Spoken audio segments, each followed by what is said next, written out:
Thank you, Nina Foundation, and thank you all the trustees for choosing me as a Rockstar awardee.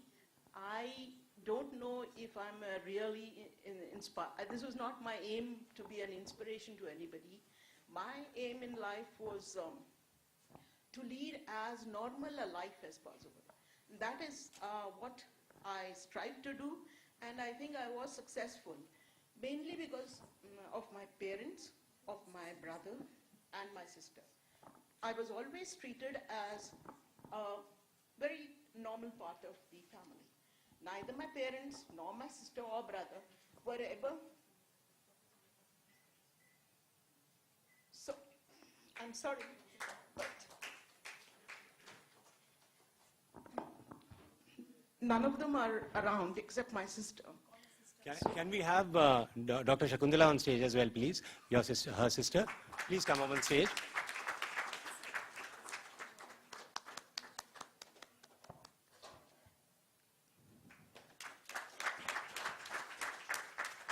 In fact, I think my parents were instrumental in making me very independent, ensuring that I went to a normal school.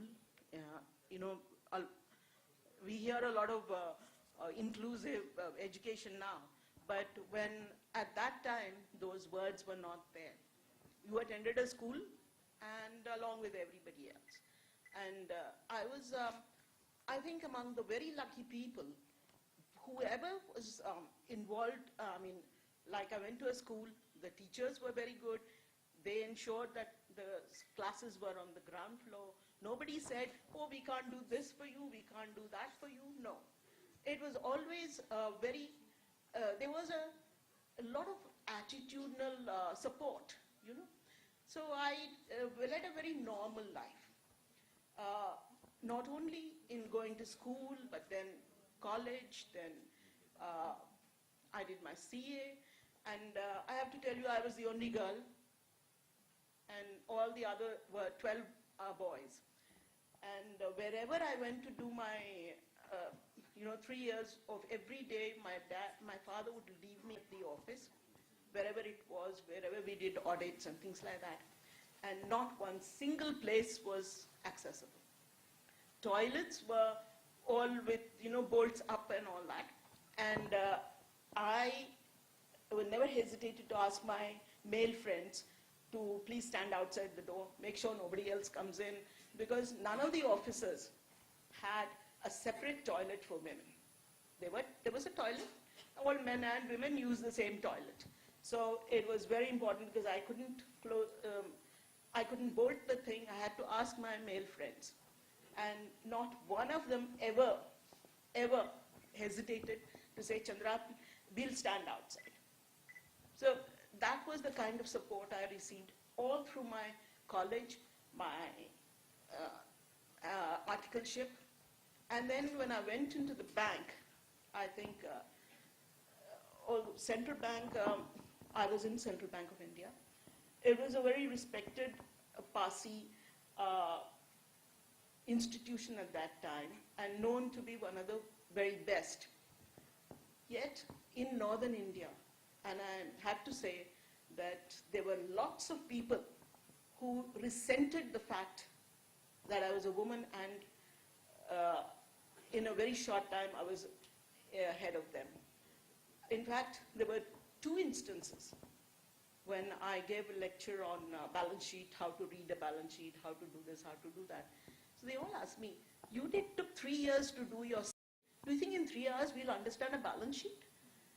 I said, excuse me, I'm just telling you what is relevant to the banking system on this. I'm not asking you to learn, do 3-year course of CA. But that there was a mindset that I had only 2 years of service at that time.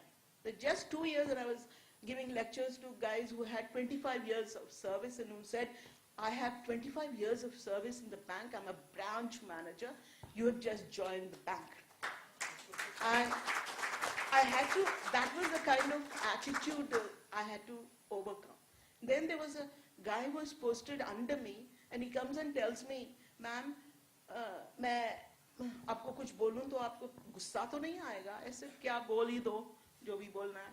He says, you know, ma'am, you have taken away a job from a man who would have supported his family for whatever. Whereas you don't even need to earn. You come from a good family. I said, no, that's not the point. The point is that I need to be financially independent. So I need the job just as much as anybody else. And number one. Number two, I'm qualified for this job. Nobody has given me this job out of sympathy, compassion, or whatever else. I came in the merit list in the chartered accountancy. I joined in a mainstream. I was not given a job because of my disability. I was given a job because of my ability. And that's what I would like to tell all people here in the wheelchair, that don't focus on your disability. Focus on your ability. Focus on excelling. Focus on excelling in whatever you do. That is the way to move forward. The very fact that you're alive today, I think it speaks a lot to your courage. And you have the courage and the ability to succeed, and if you have the will to succeed. And today, there are a lot more opportunities. Previously, in school, you had to decide whether you're going to do science or arts or whatever. Now, whatever you were doing before, you could learn a new trade or a skill or a profession or whatever. That opportunity is there thanks to the IT industry. One should make full use of that. Another thing I'd like to remind you all, I don't know how many of you heard of Stephen Hawking. Stephen Hawking physically can't do anything, including breathing. I mean, he has to have a ventilator. He can't speak. He has a voice synthesizer. He has, of course, he's in a position to command all that, what today's technology can offer. I know you and I cannot. We don't have the money. But whatever we can, I'm sure things will improve, and you will be able to use all that technology for your benefit. And what you have to remember is the mind is the most important thing. If your mind is working, focus on using that. It doesn't matter if your legs don't work, you have 4 wheels to go around. In fact, this is one of the things which they told me in England. So remember that legs are for walking. You don't do anything else except walk with your 2 legs. I mean, basically, you think with your brain, you do things mostly with your hands. If you can't use your hands, you still can work with your brain. That is what Stephen Hawking has shown to the world, that his mind, he's acknowledged as the best world-renowned physicist because of his thinking power, not because he can't do this or that or whatever. So please remember, I'm especially saying this to all the quadriplegics here, because I know that lots and lots, 80% of those who are injured with spinal cord injury are suffering from, have a cervical spinal injury, which means your arms are weakened. But your minds are working. Please use that. Be determined, and I'm sure all of you will have a successful life.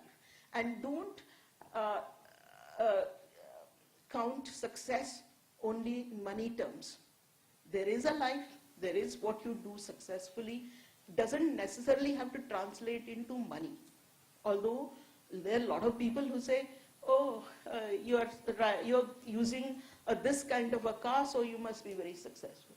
So I don't consider that the true sign of success. The true sign of success is living a life of whatever you do with courage, with not accepting defeat. That is success to me. And I'm sure all of you here today have shown that in a lot of ways. So please keep it up. And don't be discouraged with any hurdle. Don't think that, oh, this place is inaccessible, I can't do this or I can't do that. There are hurdles. Absolutely, there are hundreds of hurdles. Anything I have to, if I have to go somewhere, I have to think, I have to plan in months ahead and say, oh, toilet has to be like this, there should not be too many steps and things like that. And I have to say, this is only the second or the third time I'm traveling with my sister. I have always traveled alone, abroad and everywhere else.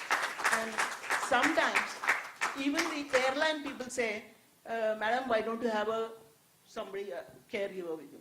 I said, why should I have? Why should I have when I can do it myself?